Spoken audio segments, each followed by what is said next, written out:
I just want to make sure everyone gets onto this new link. Sorry about the technical difficulties.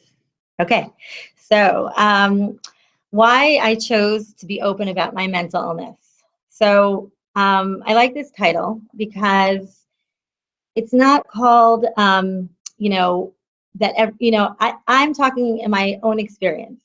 So I'm saying that I chose to be open about my mental illness because everyone has that choice. I found that deciding to go public about my mental illness was a decision. And before I talk about that decision, I want to just give a little bit of a brief history of myself, so you know who you're listening to. So it's going to be 12 years in June since I was first diagnosed. I was 23 years old. I hadn't experienced anything significantly chemically, I guess you would say, with my mental illness at all. I actually really carried a stigma growing up. Things seemed very scary to me when it came to anything with mental illness.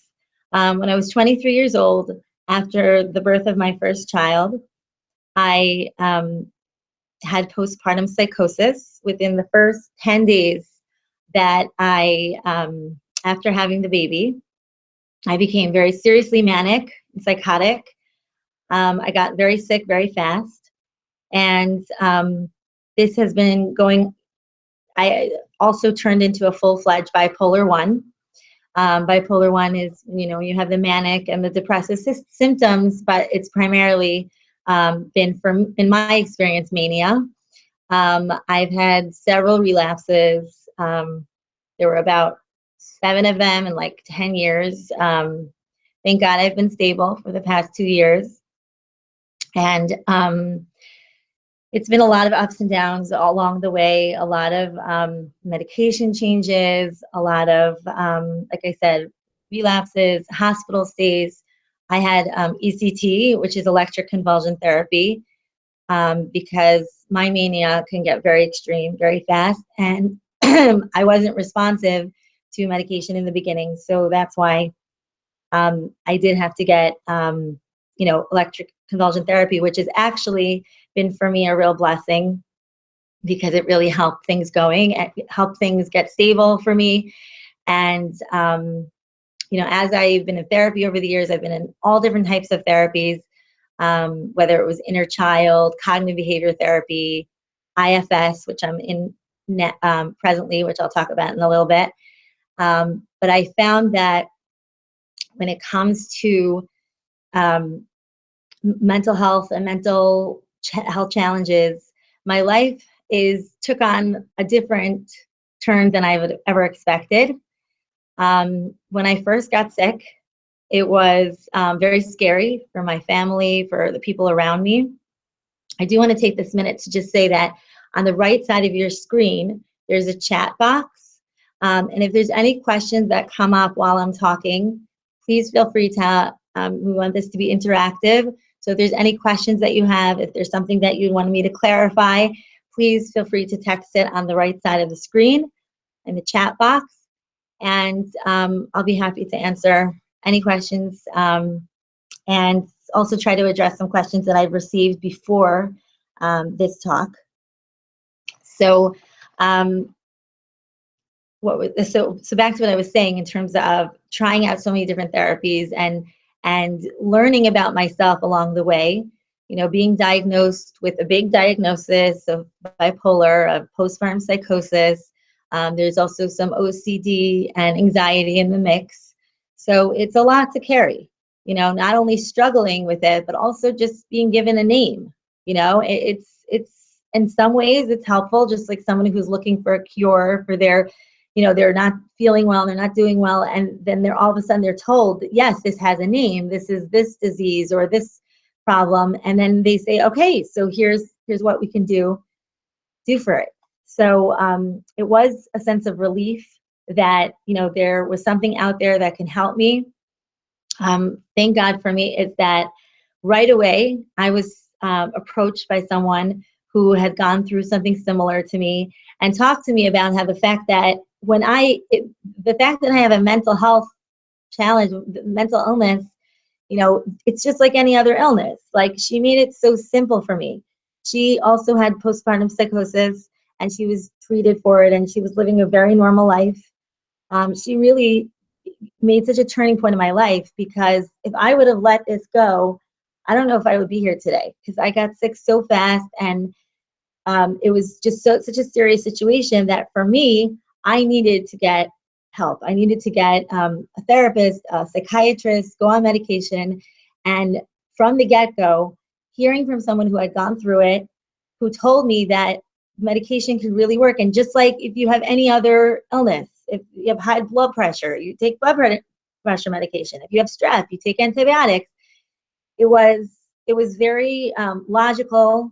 And there was, even though there was a lot of fight on my part, I didn't want to take medication. I didn't want to be associated with anything with mental health or mental illness. It was very scary for me. But the fact that I decided to go and take medication, and see that there was no other choice, then it's been a hard road. It's been very hard to, once I would come from being high, I would go back to being low, and then I would go from low to high to high to low, and it was really, really a scary experience for me.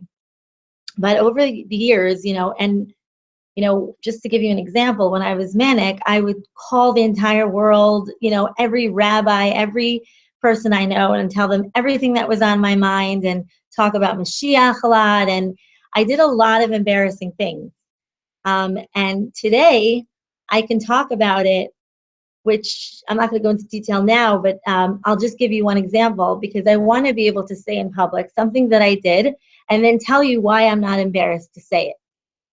So one of the rabbis that I used to hear a lot of his classes. He used to come to my city, and he used to speak here. And I never would have come up to him, even after the speech, to say thank you. By nature, I'm a quieter person. I only became more outgoing as the years went on. But I would never have thought to talk to him at all.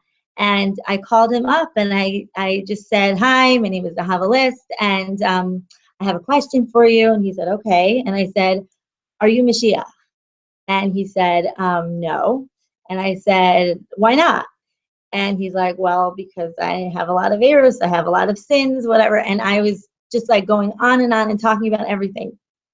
And then after that, it was very embarrassing, because that was just one person. I called everyone. I went in public into a seminary and, talked to girls and said all sorts of things. And I ended up continuing to come to that seminary. I became a tutor in that seminary. Like, I came and had to face all these people again who I had been really not myself with, did things that were very inappropriate. And that's just one example. So for me, I, for a long time, was like very ashamed to see the same people who I had, done things that were embarrassing. And I was told, like, don't tell anyone, even though for me, in my case, it wasn't completely private, because when I wasn't well, people knew about it. My inhibitions were out the window, and I was talking to people, and I was doing things. But over the years, moving away from where I was in Israel at the time, and now I came back and living in America, and I could have really just started a new life and forgot, and just kind of kept it hidden every time I had to be hospitalized and medication. I could have found ways to hide it and to give an excuse, or, but what the underlying thing that I kept thinking about as I was going through things, and as people were telling me, people had all sorts of reactions to me when they would find out. So some people were like, felt bad for me, and like were like embarrassed for me, and would say things like, "Oh, don't worry, I won't tell anyone." And I would bring up like something with mental illness, and they would be like, "Oh, don't call yourself that." Like it was, recently I was telling someone about mental illness, and they were saying, "Oh, well, I understand why there is a stigma, because people with mental illness, they do like scary things." So that definitely didn't encourage me, but thank God now I'm in a different place. So I was able to accept it, and in a way that it, I took it as that's really sad for her that she doesn't realize what it really is. So I think that what happened over time was educating myself on what was really going on, right? What's really going on in my brain, and that it's just really like any other imbalance that we have. Somebody with diabetes, somebody with, who needs more insulin, like, just any kind of illness, in the world we live in, if somebody is not just, exactly up to the par of where exactly they should be in any situation, there can be people out there who are gonna, say that something's wrong with that person, and they're gonna label them and not accept them. But I feel like nowadays, more and more people are realizing what it means to have a mental illness. I mean, it's getting there slowly. But for me, what the big like jump for me of when I started becoming open about it was when I joined Overeaters Anonymous a few years ago. I was on and off in OA, and I love the idea of 12 steps, and I love the idea of the whole part of being anonymous, but yet being so open, and that everyone could relate and everyone could understand. And it didn't matter what age or stage or specific experience that you've had, everybody was so open. So as I was talking about my eating issues, I was also starting to talk about my mental illness. And, even just hearing how an eating disorder is a mental illness. And people were saying, yeah, I also have a bipolar, or I also have anxiety, or also going through those situations. And how people were just like, wow, I was with people who were not only like accepting, but they were like, me too. And it was such a great feeling. And it made me realize how much I just craved being able to speak to and talk to people who could understand firsthand what I'm going through, and to accept me for who I am, because they know what it's like. So long story short, I really wanted to find a place that specifically would cater to the needs of Jewish women, and Jewish women who are struggling with mental illness. So I looked all over, and I actually had found a flyer for a support group for Jewish women who are struggling with fertility issues. And I said, wow, if they have a phone meeting, because phone meetings is where all my OA would be over the phone meetings. I didn't have so many opportunities for a live meeting here that I felt connected to. So I really connected people all over the world through the phone meetings. And I liked that venue of connecting. And I saw there's a phone meeting for those who have fertility issues. I said, maybe there's something out there for Jewish women who are going through mental health challenges.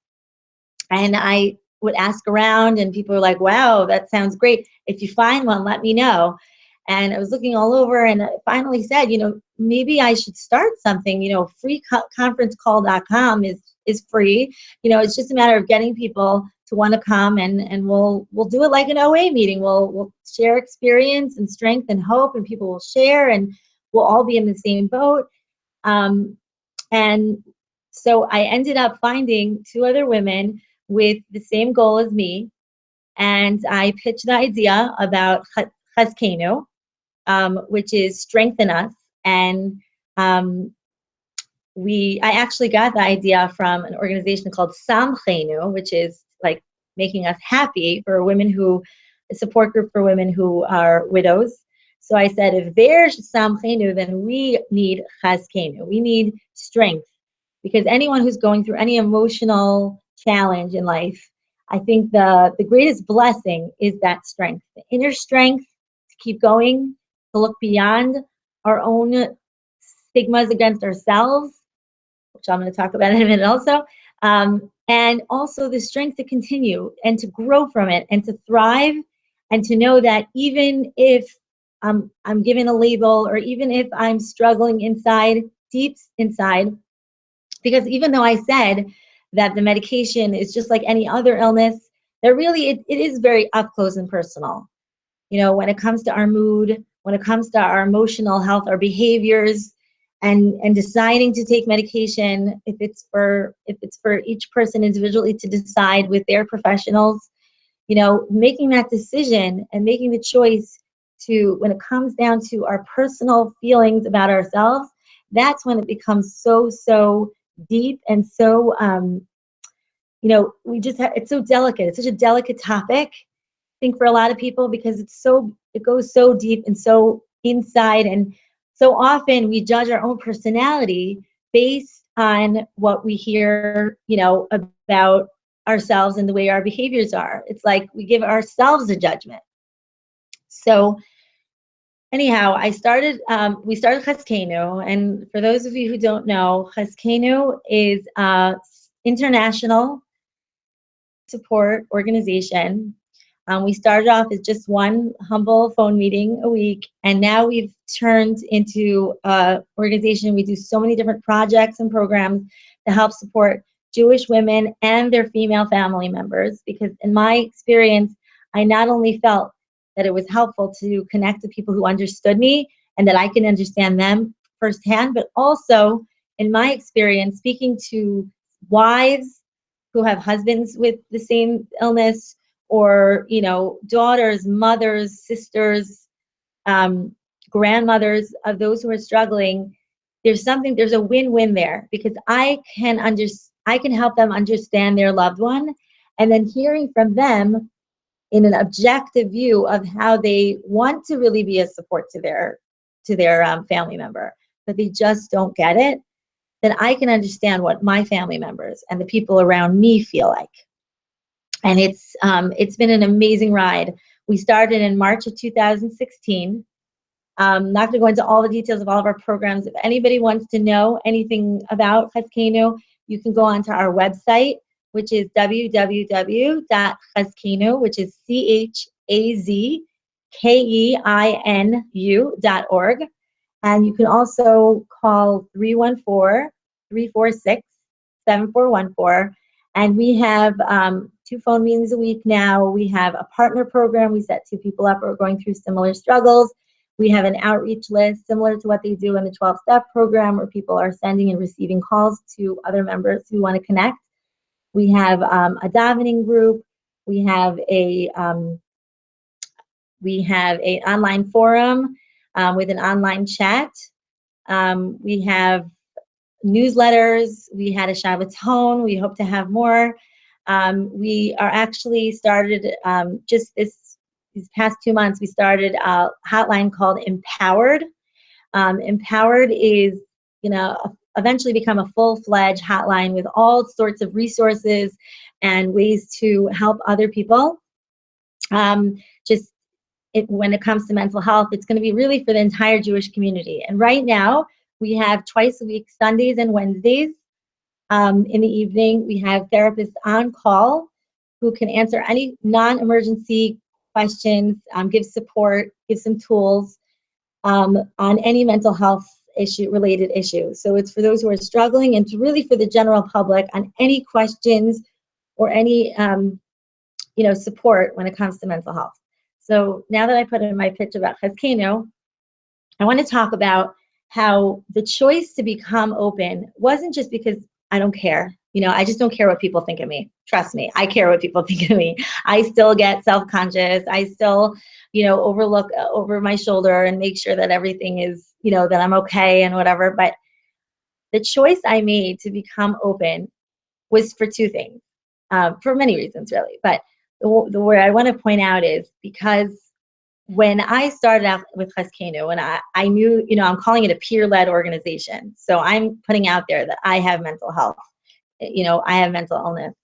And when I put it out there, I said, if I could help one person who's struggling and feeling they're alone, they're crazy, there's no one that I can, there's no one who can understand me. I said to myself, if I could help one person, then it's worth it all. And thank God, from Chazkeinu, there's so many of us. Our theme is strengthen ourselves through strengthening others, and strengthening ourselves through strengthening each other.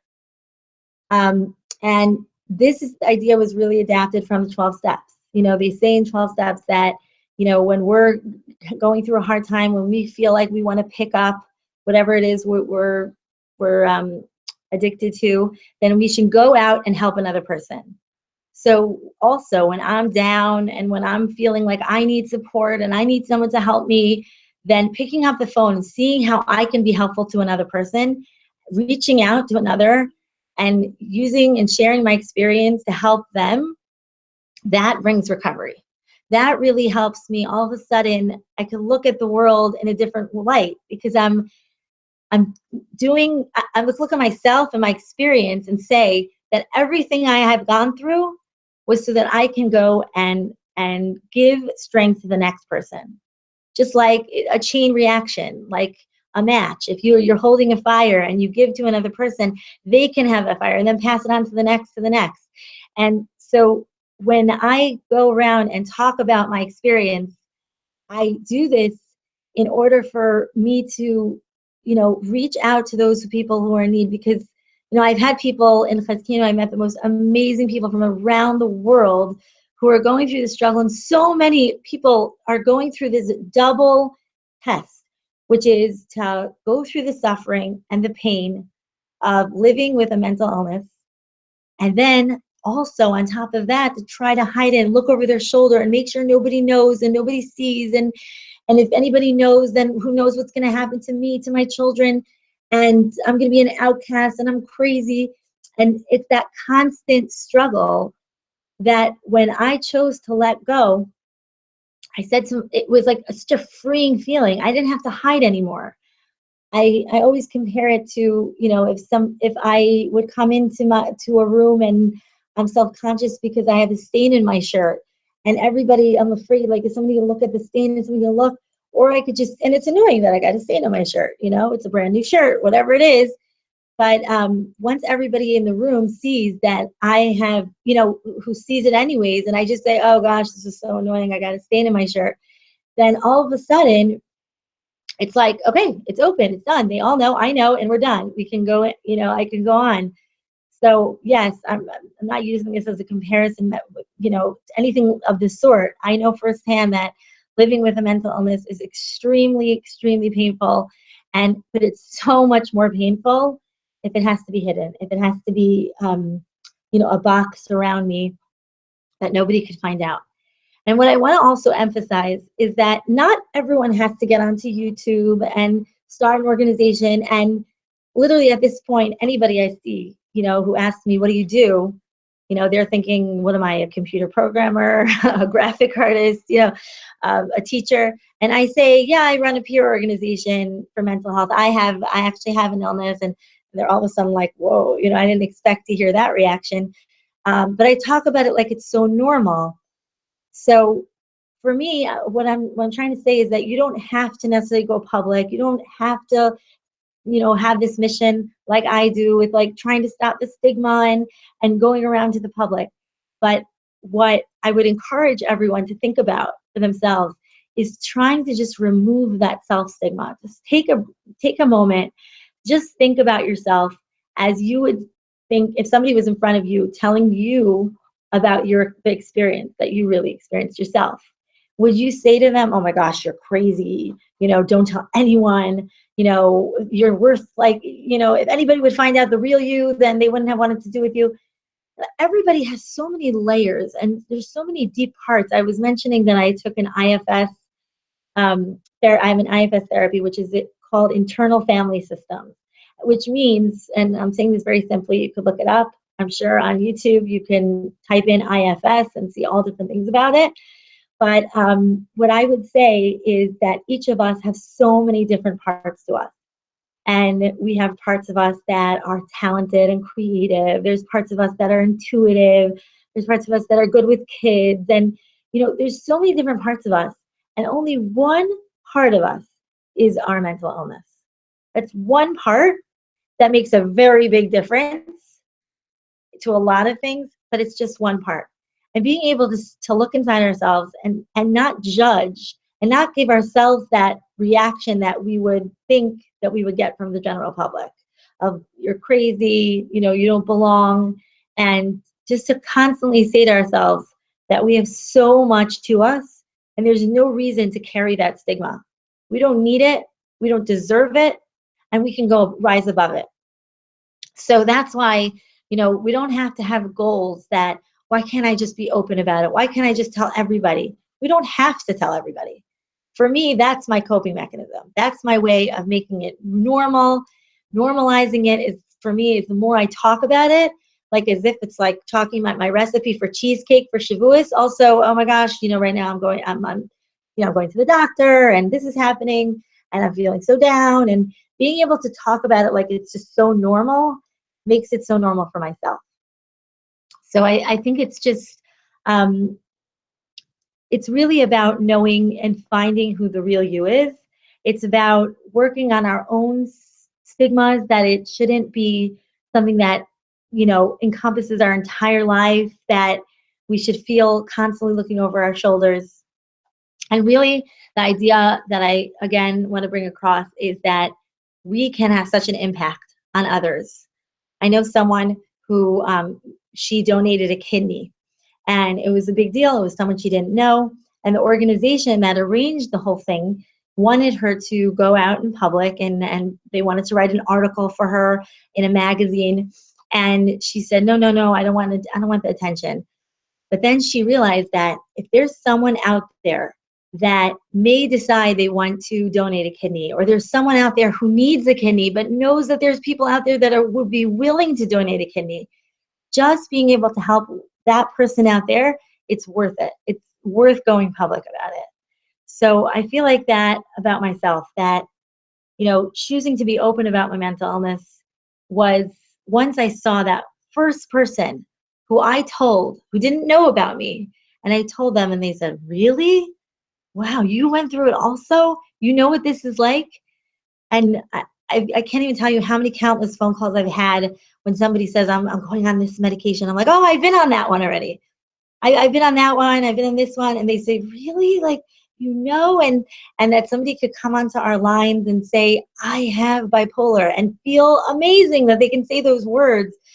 It's very often, we call ourselves like, why is it that people say I'm bipolar, I'm manic, I'm depressed, instead of saying I am Zahava and I happen to have bipolar, right? So we are not our illness. So once we like let go of that, we don't have to carry it on our shoulders. It's just a part of us. And so many people who have gone through mental illness, any challenges in their lives when it comes to emotional issues. And by the way, Chazkeinu is not only for people who have a diagnosis or who have like something that, is written in the medical records, but someone who's struggling emotionally, that having that instability, that is really the illness, the machla of our generation. It's just within the fabric. It's almost in the air that we're like this. And hopefully, because we're getting closer to the days of Mashiach, to the days, even when I say the word Mashiach, like I can see the effect of so many years of when I was manic and talking about Mashiach. I already still have that feeling like, oh, I can't even say Mashiach because people are going to think I'm manic, which has happened. And, one of the questions that I talked about was, what were some of the reactions that people had towards me? And some of them were like, oh, don't start talking about Mashiach, which is so painful for me, because Mashiach represents so much of the, all of us, our belief system is all about that.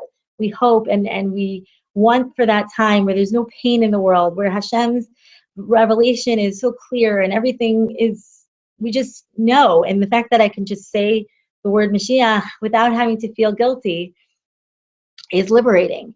And I also, when I talk about the things that with people, I had a conversation with someone, and they were talking to them about the fact that I'm not embarrassed about the things that I did in the past. And they said, really, you're not embarrassed? Like, what if you have to see the people that you did things to? And I had plenty of that. And I say, if I robbed a bank, and if I, did something to someone and hurt them, that I would be embarrassed about. That I wouldn't be able to live with myself. I wouldn't be able to look at anybody. But the things that I did were just like someone who wheezes when they have asthma, just like someone who passes out because they are dehydrated. Things that the symptoms that I had when I was manic were doing things that would look on the outside like embarrassing. but they were just symptoms of an illness that I had. And there's no reason why I have to carry any embarrassment. And anything that I do go into of the things I did is really in order to, first of all, gives peace to myself, and to also normalize it and to make it, that people shouldn't have to walk around with that badge on their arm. The badge on the arm should be that I have mental illness and I'm still here today and I'm still surviving and I'm still being the great person that I am. That's the badge that we should be putting on ourselves. I want to address a question that was asked, that was sent in. And by the way, again, you can put any comments on the sidebar of the chat. Just to comments, questions, anything. And the question was a really great question. Being that you are, and we're so open with mental illness, can you offer any suggestions or insights on how others can be more accepting and less judgmental of one suffering from mental illness? So, I'm not here to tell anyone, what they should say or what they shouldn't say. But anybody who, from all the family members who I've spoken to and who've really, a lot of times we just feel like nobody understands us and nobody's going to get it. So I think that anybody who really wants to understand, it's understanding on it's not an empathy level, but it's still somebody, who says like, oh, that must be really hard for you. I think that there's not a one size fits all. Sometimes we respond to other people who share with us things, and we say to them a lot of times what we would want to say for ourselves. But I think that every single person has like a different, just like there's different love languages, like some people, when you speak to them, that makes them feel loved. Some people, when you buy them something, it makes them feel loved.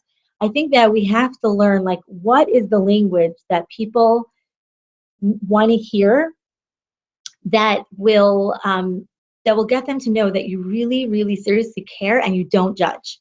So that's really the first thing. I think that looking at the person who's before you, who's revealing the information to you, or somehow they found out that and to really not show any judgment. It's all about like taking that away and saying, I just want you to know that I think of you the same as as before. And not only the same, I think of you even more, because think about what you've gone through and how amazing that you are now.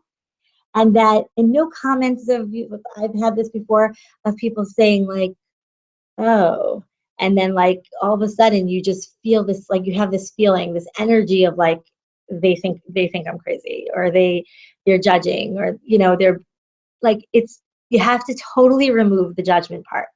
And even if you have to say to yourself, if I would be sick right now with the same illness that they have, how would I want them to treat me? How would I want them to feel about me, because I just revealed that? So really just ridding that judgment and expressing the fact that you have that acceptance. And also to ask the person, like, how can I best help you? Would you like me to talk about it with you? Be a listening ear? Would you like not to talk about it? I feel like this could be applied to anything. Anytime somebody confides in anyone, the important thing is to know how it's going to help. We don't always know what will help people. And so I feel like it's so important. And also reading, learning, finding out what's really going on. Because when it comes to psychiatry, there's so much mystery that goes into it. And I think that's also what takes place in how the stigma goes on, because when we don't know something, when something is unknown, it's like, ooh, what's that? It's like a mystery. And a lot of times that's when people want to avoid it, kind of have a lot of misconceptions about it. But there are studies that are coming out more and more about mental illness. And, I have to give credit to the Jewish community as a whole. There is definitely more out there, and magazines that you pick up, the newspapers, people are writing stories and articles, and there's a lot of awareness that's being spread. And I feel like, when I started Chazkeinu and people were like, wow, I've always wanted to do something like that. And wow, how are you able to do it? And I really think it's not about me. I think the world was ready. The world is ready to start taking this mental illness thing seriously and say, okay, this is really an illness. This is just like any other illness, and we are going to address it. And I think that when we spread this to the next generation, like for one of the things they asked me to mention is talking about how do I talk about it with my kids. So I feel like when I look at my, when my kids see me taking medication, and I say like, oh, I'm feeling like right now I'm feeling a little happy, a little sad. It depends on the age level of my kid. So now my almost 12-year-old, I could have a real discussion with him. And I do. I talk to him about the fact that, there's hormones that go on and my mood, can't be controlled on its own. And that how it's such a miracle that all the different hormones that are going on, that everything could stay in the right levels and balance. For me, I have to take medication that will, balance it all out, make it all evened out. But it's just so simple. It becomes so logical and not scary. And so that's why I'll take my medication in front of them. And, even though the kids around them, will not understand necessarily what it's like. And my kids have seen it, from the day that my oldest was born, I wasn't well. And I had relapses after my other two and relapses in between.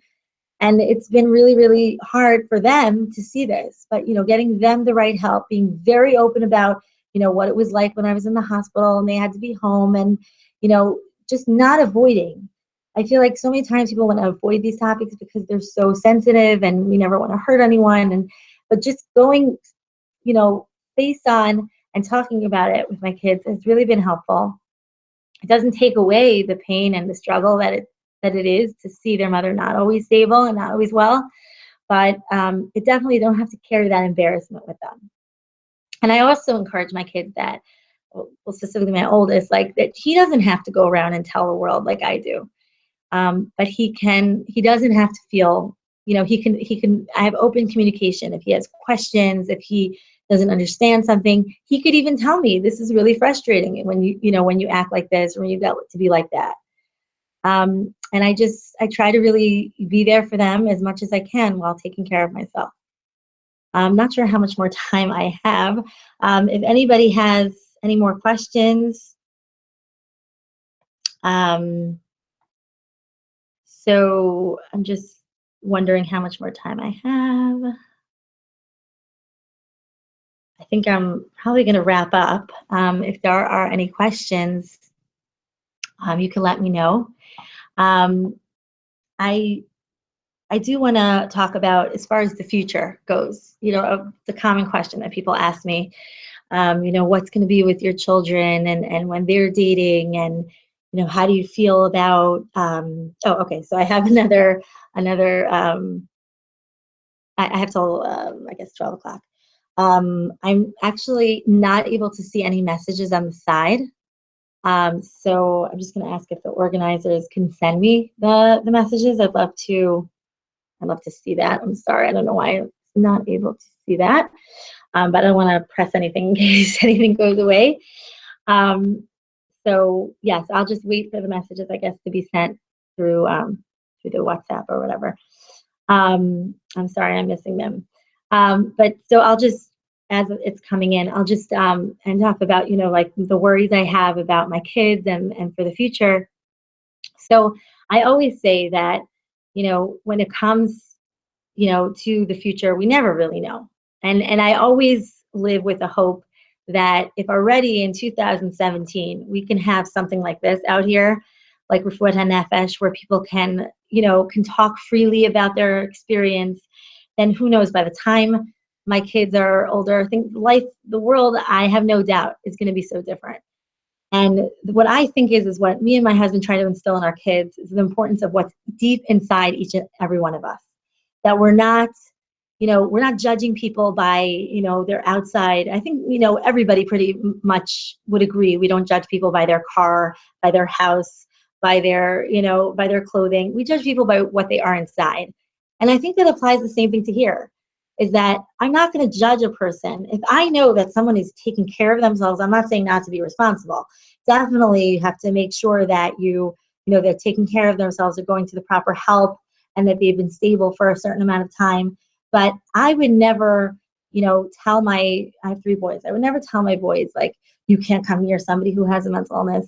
If anything, it shows that this is a person who's really been through a lot and they've struggled a lot, and look how far they came. And I would look into them just as much as I would look into anyone else for my child. So if there's a family that would judge my kids because their mother, or even if my kids were struggling, if they're going to be judged because of their mental illness, it's not for us. It's just not who we are. We try to value what's inside. Okay, so I just want to ask, somebody asked a question, and which was, have I ever regretted going public? So I feel like, yes, there were times where I talked about it with people, and afterwards I had like a really bad taste in my mouth. But for the amount of people who have showed me, not only have been okay with it, but who have admired me because of what I've went through, and people at this point, a lot of times, people who don't even know me will say yeah, mental illness is just like any other illness.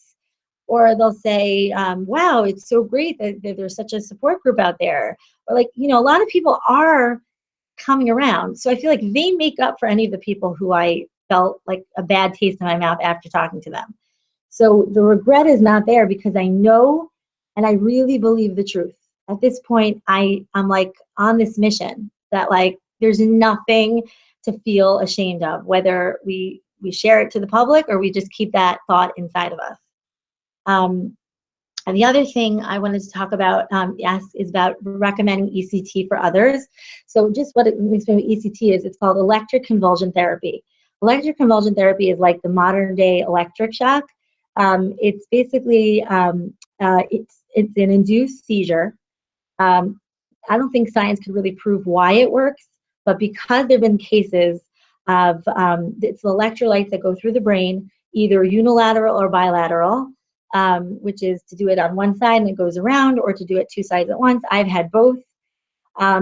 It was effective for a long time. It was treated for patients with depression. And people didn't know why it works, but it was working for them. And now, in my case, where I primarily had the treatment I had was for psychosis. So that treatment, really, the ECT helped me tremendously. I did it 3 different hospital stays. I had ECT treatments, and each time was a bunch of rounds of treatments. So the first 2 sets of rounds of treatments, I didn't experience any of the side effects that people had. I really, it just helped me get better. It helped the medicine do its job. I got better faster and more effectively than previously treated years ago when I was living in Israel. It was more of a sedation. I literally was like a walking zombie, and slowly got back to myself with, treated with very high doses. Anybody who's familiar with antipsychotics, this is like the highest dose of antipsychotics that I had. Later on, when I came back to America, and the doctor I went to, he treated me in the hospital, tried vigorously changing my medication, and tried really every possibility out there. And then he went to ECT. So I would never tell someone that they should or shouldn't get it. It's obviously something between their doctor and themselves. And the doctor, it is more invasive in a way, so doctors do hesitate. But it happens to be that it's proven to not be as dangerous in pregnancy. They also say about ECT that, and I could vouch for myself, recently a psychiatrist came on our phone line for Chazkeinu, because we have therapists and we have people sharing their stories, and we have all different professionals talking about mental health. And he mentioned that the people who he had to give ECT to say, why didn't you just start with ECT? Why did you have to go through all these medicine changes? So for me, that's really what the case was. If God forbid I would ever have to, if I would ever get stable, get to be not well, I don't even want to say the word, then that's what I would go to straight ahead. So for me, it's not as scary as it sounds. They put you to sleep. I didn't feel anything. They said that I moved my thumb toe a little bit. It happens to be that this past time that I got it, it was exactly 2 years ago at this time. I had a lot of ECT treatments, and it was done bilateral many times. It was very aggressive, and I did experience short-term memory loss. But I have to say that with what I do in Chazkeinu, remembering all the people who called me, remembering conversations, emails, taking care of this, that. I have been given the blessing back of my short-term memory. I mean, of course, nobody is ever, a long way to go in terms of my own recovery. Really more inner work, things that I have to work on constantly. But I felt the benefits for me for ECT were tremendous. Okay, so when another person asked a question about when it comes to how do I decide, I hope this is clear. I don't know if I think I'm okay. How do I decide who I should tell and who I shouldn't tell? So obviously, if it's not someone I have anything to do with, there's no reason to tell, I wouldn't tell. But at this point in my life, it's such a big part of me, the idea of stopping the stigma and talking about my mental health as if it's normal, as my coping mechanism, as my way to help, like I said before, that I find I'm talking about it all the time. It's just so part of the fabric of my being. But objectively, giving the answer is that I feel like it's important to trust the people you tell. You don't want to just tell anybody because if they're not going to get it and you're not going to benefit from talking to them, there's no point. So I would say that if you're going to start with anyone, start with someone who's struggling also, because you can't go wrong. All you can do is be inspiring to the next person, because they, like we said, when just hearing the words "me too," and I also went through it, is the biggest gift you can give someone who's struggling. Sorry, I just want to see. About being scared to talk about it or getting help they need for themselves or family members because of the stigma. Yeah, I think it's really, really important point that, I've had somebody say to me, I can't go to a therapist. And I said, why? And they said, because when I go into the waiting room, everyone there could see me. They have who knows? And even if it's a private waiting room, who knows who I'm going to see coming out the door? And I can't go to that psychiatrist and get medication because, who knows? Maybe somebody could find it. Somebody said to me, somebody asked, what do I do if I had a book about, DBT in my bathroom, and what if somebody comes and sees it? And I say, first of all, I always say, if we would see somebody in a therapy room, logically speaking, why do you think they're there? Somebody said to me, is it because, we were talking about this, and somebody said a comment you have to be really desperate to sit in a therapy waiting room just to see who else is there. I think that people have to stop and say to themselves, I deserve it. I deserve to get the help I need. Nobody should be standing in the way. Nobody, what people think, what schools I want my kids to get into, whatever it is that we are scared of, that does not come in the way of how much we owe it to ourselves to get the right help. Because people can live lives, very quality lives, even with a diagnosis on their shoulders, even with medication, on their counter, and even a DBT book in their bathroom. Because I just feel so strongly that everybody should be in therapy. The entire world should be therapy. Can you imagine what the world would be like if people would learn skills on anger management, on dealing with pain, on coping skills, on grounding, on mindfulness? The world would be a different place. So anybody who is going to a therapist, who's working on themselves, should just know that they are making the world a better place. And if anything, they should be proud. I'm trying to see if there's anything else I'm missing over here. So when it comes to also the effect on my children, so, I pray all the time that God should just be able to give me the strength to carry on and be stable. And there's always that worry, will it come again? Will it happen? But today, I don't have to worry about that, because I know that there's only so much I can do. And if I'm getting the right help and I'm doing everything I can to take care of myself and help others and putting it in God's hand, doing the rest, then I don't even have to look so far ahead and say, how is this going to affect my kids' lives in the future? And, will I ever be able to have another child without getting sick? Will I be able to, was there ever one day that I could really recover? Which, by the way, I'm a therapist right now who really believes that that any person with mental illness can recover.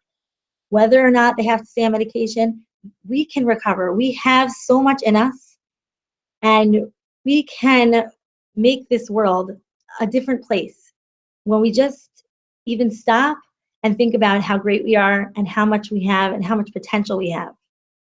And I just want to end off with the last statement. When I think about Chazkeinu, when I think about my organization and everything that it's given to me, I've never felt more at peace with myself, more in a place where I feel strength. I feel that inner strength that I can do it. That even when things get hard, and life is not smooth sailing all the time, even though I'm open and even though I believe very clearly that this was all made me who I am today, and I see the purpose of the pain, I still go through those hormonal changes, those ups, those downs, those hard times.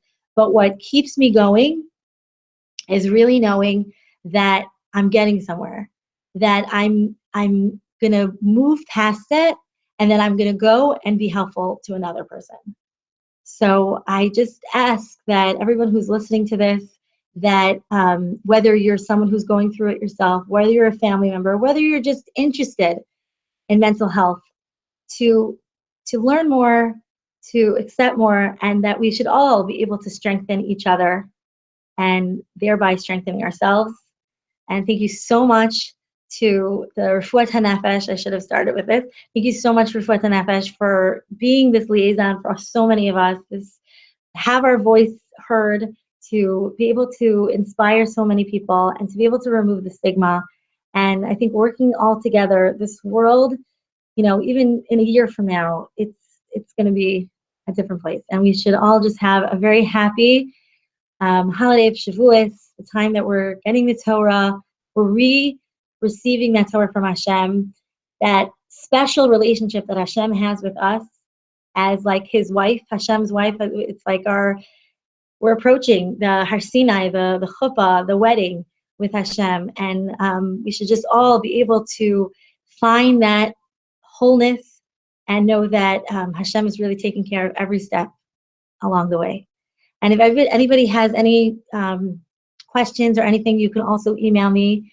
I guess I'll give also my email account at chazkeinu@gmail.com, chazkeinu@gmail.com. And the number I mentioned before, the 314-346-7414, is my number. And I'm happy to help or talk to anybody and answer any questions or just be a listening ear. Thank you so much. Have a wonderful, wonderful day.